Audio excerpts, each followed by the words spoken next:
Hello everybody, I go by Kitty, and welcome back to another video.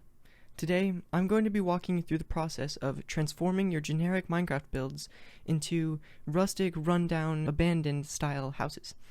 I'm going to use an example to demonstrate the different methods that I'm going to be using throughout this video. And on a side note, if you intend to improve your survival build with this method, you may want to adapt it, because I can guarantee you'll be seeing holes in the floor, bad lighting, and it's just impractical for survival worlds. And don't worry, this video is for all skill levels. If you have no experience whatsoever, that's totally fine, and my hope is that even builders with years of experience and practice can take at least something out of this video. So with all of that aside, let's get into the video. So here's the house we're going to be transforming in this video. Like I said, we're going with an abandoned style, so keep that in mind. The reason I chose to start with a base instead of from scratch is because it's much easier to take basic components and improve them individually instead of having to come up with all of it as you go through the build. And when I talk about these basic components, what I really mean is the parts of the build like the porch or the roof or the chimney. To kick off this build transformation, we're going to start with the roof. As our aim is for the build to look run down, the roof should not be a perfect incline, it should be bumpy and deformed. And the chimney should use the same basic method as the main roof. It's nice to add small details like deforming the chimney less than the roof, since, logically, the elements would morph the stone at a slower pace than the wood. For now, that's all we're going to do with the roof, but we may come back to it later. Anything that we do earlier on in this video will probably be changed at some point, because if we end up creating something further down that we like that doesn't match the roof, then we would come back and change the roof since we like the other thing better. Moving on to the porch and horse enclosure container, whatever you want to call it. For the porch, it's quite similar to the roof. We simply want to make it look like nobody has set foot on it in several years. We can also detail the staircase, the supports on the rails. All minor changes, except for the supports. I actually ended up changing the logs from spruce to jungle. I'm sure you would agree that the original house was extremely monochrome. That's why I decided to spruce it up a bit.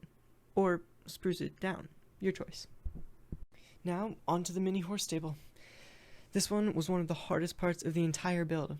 The original was way too flat and way too the opposite of run down. I started by changing up the fences and once again using the jungle wood. It's probably trending. The first step was to give it an angle instead of that 180-degree waffle from the original. And after that, I experimented with a few different designs and ended up with this. I like it and it fits the style, so I'm not going to waste more time on a better one. Okay, we're on to the final stretch now. The last component we have left is the base of the house. House bases come in all shapes and sizes, and this one happens to be a boring small rectangle. So let's do something about that. We can start by adding on a few smaller rectangles and hollowing them out. This is an instant improvement to the old layout. Next, we can detail the base of the house with some cobblestone, stone, and andesite. These three blocks make up a nice gradient and are one of my go-to accent blocks since gray matches pretty much any color palette. Okay, I lied. The base wasn't the last component, but trust me when I say, the walls are. First things first, we need a way to separate the walls from the base. I used the simple yet effective method of bumping the walls out a block from the base. Now we need to fill in the walls. Since we're going with an abandoned style, I wanted the walls to seem like they were only barely standing. How did I accomplish this? Well, I took some slabs, stairs, and fences, stuffed them into place, and slapped some glass into the mix. Yeah, there's really nothing else to say about the walls. We have now transformed every component of this house. Now it's time to make some adjustments, add some more details, and put all the parts back together into the final product.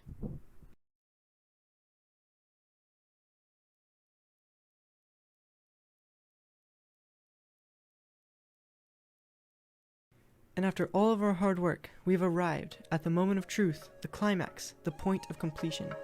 And now it's time to take a look at our handiwork.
that's going to wrap it up for this video. I really hope it was enjoyable and helpful. If you're still watching, then it probably was, so go ahead and subscribe to see more videos like this one in the near future.